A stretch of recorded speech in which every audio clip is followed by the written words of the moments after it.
Good afternoon बच्चों। अभी तक हम संख्या पद्धति जो नंबर सिस्टम है उसके 3 क्वेश्चन हम बना चुके हैं पहले और दूसरे पार्ट में 45 सेकंड का दूसरा पार्ट बना हुआ था। इसका तीसरा पार्ट जो बना रहा हूँ मैं वो चौथे क्वेश्चन से हम आगे बढ़ रहे हैं।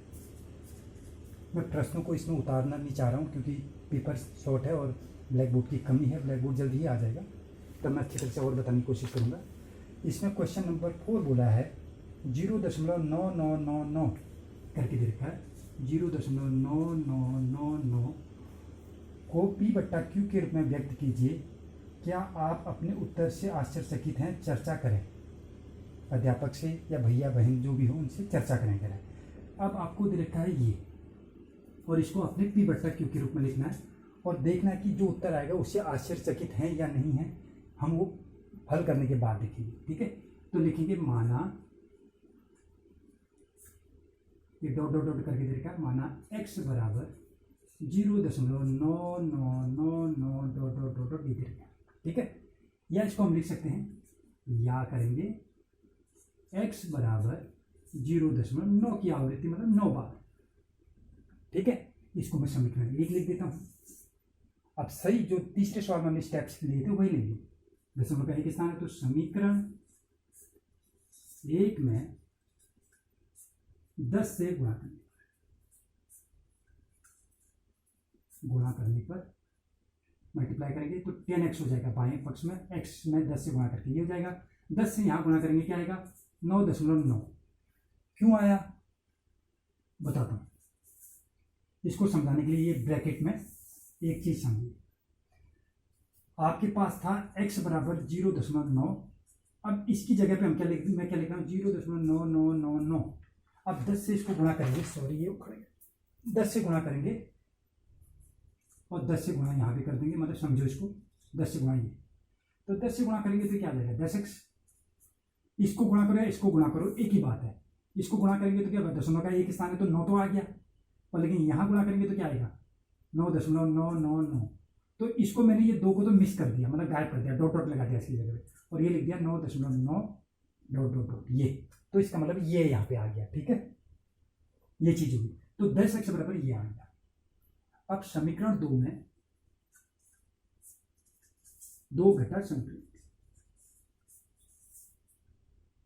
10x मैं लिख रहा हूं यहाँ पे 10x बराबर 9.9 बार। ये चीज हो गया। समीकरण 2 ये था। उसी के नीचे समीकरण 1 लिखेंगे x बराबर 0.9 बार घटाया माइनस माइनस 10 में से 1 गया 9x 9.9 से 9 तो x बराबर 9/9। 9 से 9 कट गया 1, मतलब x बराबर P/Q के रूप में लिखेंगे तो 1/1 मतलब P/Q।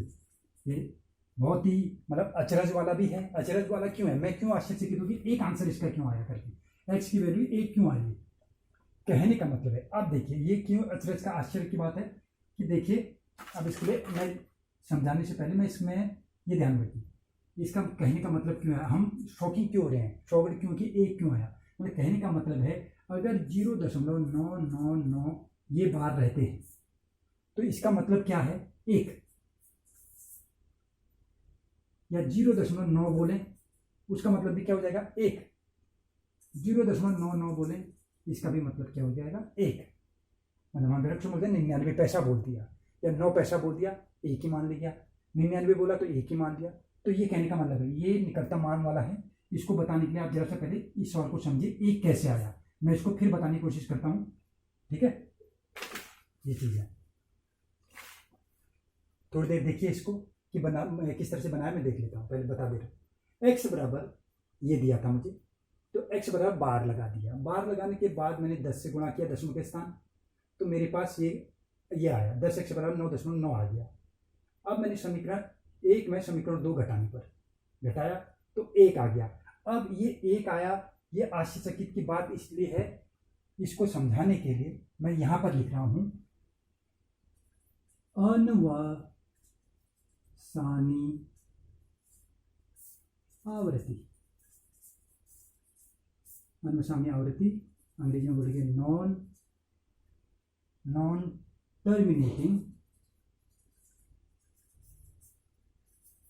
Terminating requiring.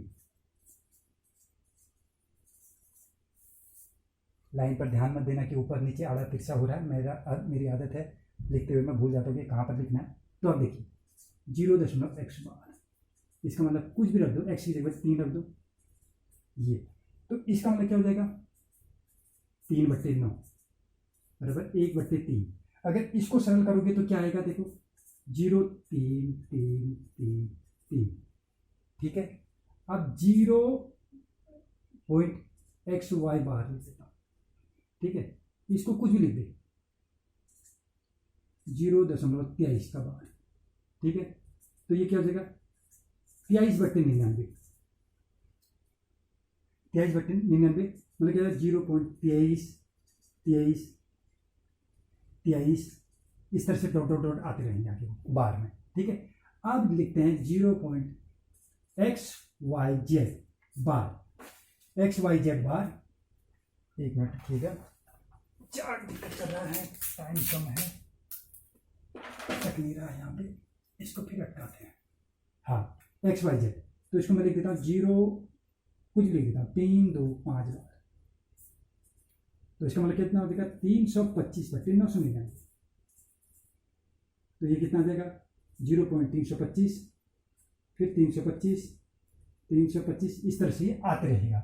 कहने का मतलब है कि हम जो अनुवसानी नॉन टर्मिनेटिंग रिक्वायरिंग है अनुवसानी आवृत्ति, उसको हम 1/3 भिन्न के रूप में 1/3 आएगा, अगर आप सरल करोगे तो यही आएगा 23/99 ये आएगा। उसी तरह से यहाँ पर x की वैल्यू क्या मान रखी है 9 बार, तो 9/9 स्थान कितना है देखिए, दिमाग लगाना है, ये दे रखा है उसने आपका, ये यहाँ पर फॉर्मेटिंग कर रहा है 9, तो अब x की जगह पे मैंने यहाँ पर लिख दिया 0.9 का बार, ठीक है। तो इसका मतलब कितना होगा 9/9, 3/9 की जगह 9/9, ये एक आया।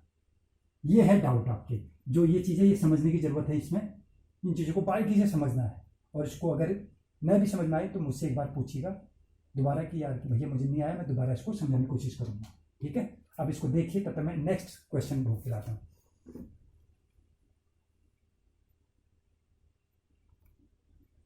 अब बच्चों 5वां क्वेश्चन जो हमसे पूछ रहा है, 5वां क्वेश्चन कह रहा है, आप अपनी किताब में देखिएगा, 1/17 के दशमलव प्रसार को अंकों की पुनरावृत्ति की अधिकतम संख्या क्या होगी। 5वां प्रश्न जो बन रहा है 1/17 की जो ये दशमलव प्रसार करना है, दशमलव प्रसार करने में उसकी पुनरावृत्ति कितनी होगी। तो हम देखते हैं 17 का भाग 1 पर कितनी बार जाता है और रिपीट कब होता है, जब भागफल कितनी बार रिपीट होता है। देखते हैं 1 में नहीं जाता, दशमलव का 10 हो गया, नहीं जाता लब्ध में, फिर 0 लिख देंगे 100 हो जाएगा, 17 पंचे 85, ठीक है, 17 पंचे 85 हो गया। 85 के बाद कितना बचा 5 15, ठीक है, फिर 0 लग गया, 17 7 119, 17 8 136, 136, 14 0, अब भाग इकट्ठा करते रहना, 17 8 136, 4 बचा, 40 हो गया दशमलव लिखने के बाद, 17 गुना 34, फिर आपका आया 6 60 हो गया, 17 51 51, फिर कितना बचा 9 90, 17 पंचे 85 85, फिर 5 बचा 50 हो गया, 17 पंचे 85, फिर 17 पंचे 85 में देखो, 17 दूना 34 34, फिर 14 बचा, अब देखो 17 पंचे 34 सॉरी 16 61 हो गया, 17 7 119, 17 8 160, 17 9 153 153, 7 70 हो गया, 17 51, 17 चक्कू 68, ध्यान से देखना 68 2 20 हो गया, 17 कम 17 3 हो गया, 30 हो गया, 17 कम 17 13 बचा, 130 हो गया, 17 छक्का 102, 17 सत्ते 119 19, 11 बचा, 102 हो गया, 17 पंचे 50, 17 छक्का 102, यहाँ लिख रहा हूँ 102, 10 में से 2 8, 80 हो गया, 17 से 69, 10 में 2 8, 12 बचा, 120 हो गया, 17 7 119, 119, एक बचा, यहाँ लिख रहा हूँ जगह नहीं है तो एक बचा, फिर दशमलव गया, जीरो हो गया, लब्ध में फिर जीरो रखा, फिर सो गया, 17 पंचे 85, फिर 15 जीरो, 17 7 119, 17 8 136। अब देखिए रिपीट हो गया इधर तक। तो मैं इसमें कुछ रेड ग्रीन वाला है, ग्रीन से मैं आपको दिखाता हूँ कि क्या रिपीट हुआ। अब देखिए 85 85 ये पहला आ गया, ये 85 पहला आ गया, इसका मतलब यहाँ पर रिपीट हो गया है 17 पंचे 85। अब यहाँ से गिनना है आपने ये और ये तक, ठीक है।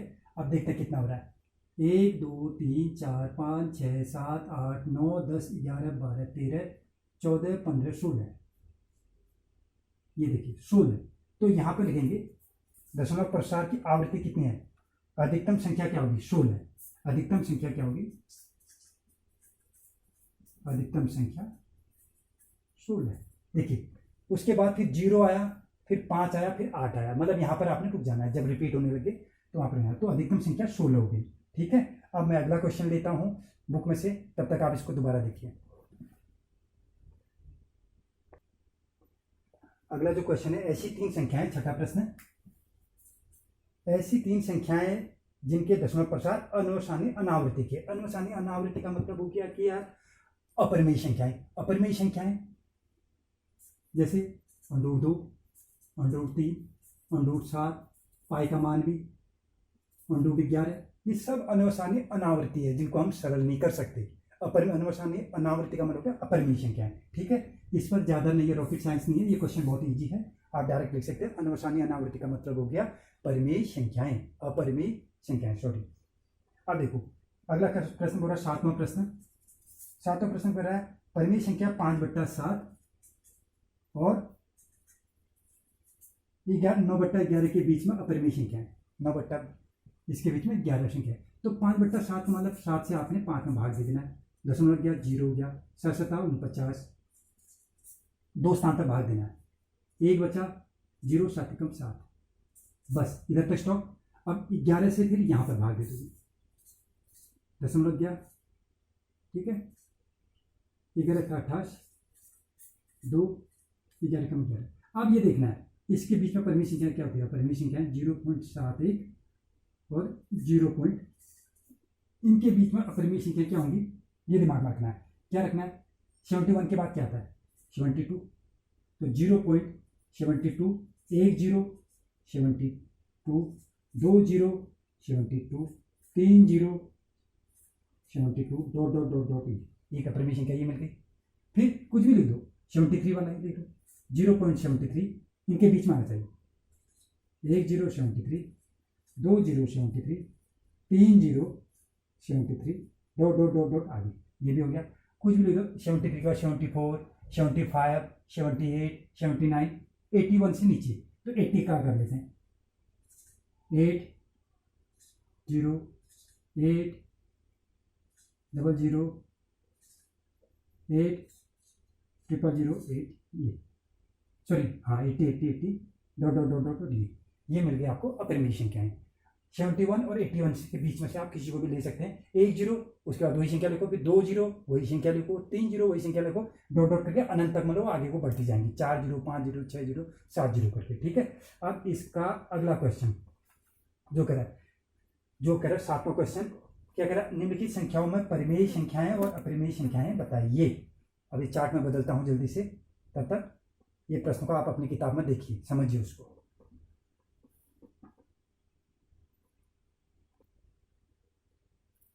हेलो बच्चों, ये आपका लास्ट प्रश्न इस अभ्यास का 1.3 का, निम्नलिखित संख्याओं में परिमेय संख्या या अपरिमेय संख्याएं बताइए। ये प्रश्न मैंने इसलिए लिखा है क्योंकि अब इसमें हमारे चैप्टर पूरा हो जाता है। तो परिमेय संख्याएं जो रेशनल नंबर और अपरिमेय संख्या इरेशनल नंबर के बारे में बताना है। तो रेशनल नंबर जो होता है, परिमेय संख्या जो होते हैं, जिनको हम पी बट्टा क्यू के रूप में लिख सकते हैं, भिन्न के रूप में सरल कर सकते हैं, उनको बोलते हैं परिमेय संख्याएं। इरेशनल नंबर जो होता है तो वो उनका कोई निश्चित मान नहीं होता है और उनको ना हम सरल कर सकते हैं, उनको बोलते हैं अपरिमेय संख्याएं। ठीक है, तो पहला दे रखा है इसमें √25 दे रखा है उसमें, वर्गमूल 25। अब वर्गमूल 25 का क्या होता है, वर्गमूल 25 को 5 गुणा 5 जोड़े के रूप में निकाला तो क्या आया, 5 आया। तो 5 से 5 पी आ गया, एक हम भिन्न की 5 के नीचे एक हमेशा एक रख सकते हैं कुछ भी, तो पी बट्टा क्यू के रूप में लिख रहा है। तो ये हमारी परिमेय संख्या है, रेशनल नंबर है, परिमेय संख्या। अंग्रेजी वाले में, इंग्लिश वाले इंग्लिश में लिखेंगे रेशनल नंबर। ठीक है, रेशनल नंबर हो गया। अब दूसरा दे रखा है सेकंड √225। 225 दे रखा है, 225 का वर्गमूल क्या होता है, 15। निकालना बता देता हूं, गुणनखंड करोगे 5 से, 5 4 20, 5 5 25, 5 9 3 3 1 ये 3 सॉरी 1 आ गया। तो आपका क्या आया, 5 5 3 3, जोड़ा बाहर निकाला। मेरी बाकी वीडियो में भी आप देख सकते हैं, वर्गमूल और घनमूल जो निकालना बताया मैंने, उसमें देख सकते हैं, जिसको नहीं भी आया तो 5 3 15, ये 15 आ गया। तो 15 के नीचे हम 1 रख सकते हैं, तो इसका मतलब ये भी क्या हो जाएगा, परिमेय संख्या। ये भी क्या हो गया, परिमेय संख्या, रेशनल नंबर। ठीक है, फिर √23 दे रखा है, थर्ड दे रखा है √23। अब √23 जो वर्गमूल 23 है, इसको हम सॉल्व ही नहीं कर सकते हैं, ये ऐसे का ऐसा ही रहेगा। तो इसको क्या होता है, वर्गमूल है, वर्गमूल नहीं हट सकता है, इसलिए हम कुछ बोलेंगे इरेशनल नंबर, मतलब अपरिमेय संख्या, अपरिमेय संख्या। मैं हिंदी में लिख दे रहा हूँ, इंग्लिश में irrational number, IRATIONL, irrational number लिखेंगे। ठीक है, अब ये देखा 0.3, अगला वाला IB 0.3796, ये दे रखा है। तो अगर हम इसको लिखेंगे, क्या लिखेंगे, 3796 बटे दसों के इसमें 1 2 3 4 10,000। अगर हम इससे भाग दें तो पूरी बार कट जाएगा ये। ठीक है, तो ये पी बट्टा क्यू के रूप में आपने लिख दिया ऑलरेडी, तो ये भी क्या हो जाएगा, परिमेय संख्या,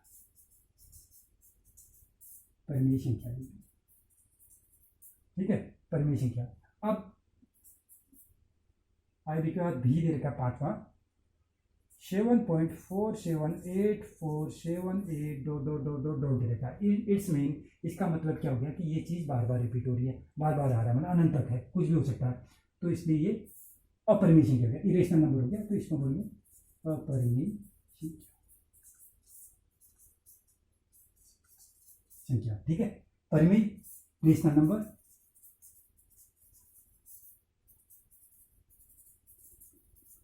अपरिमेय संख्या, इरेशनल नंबर।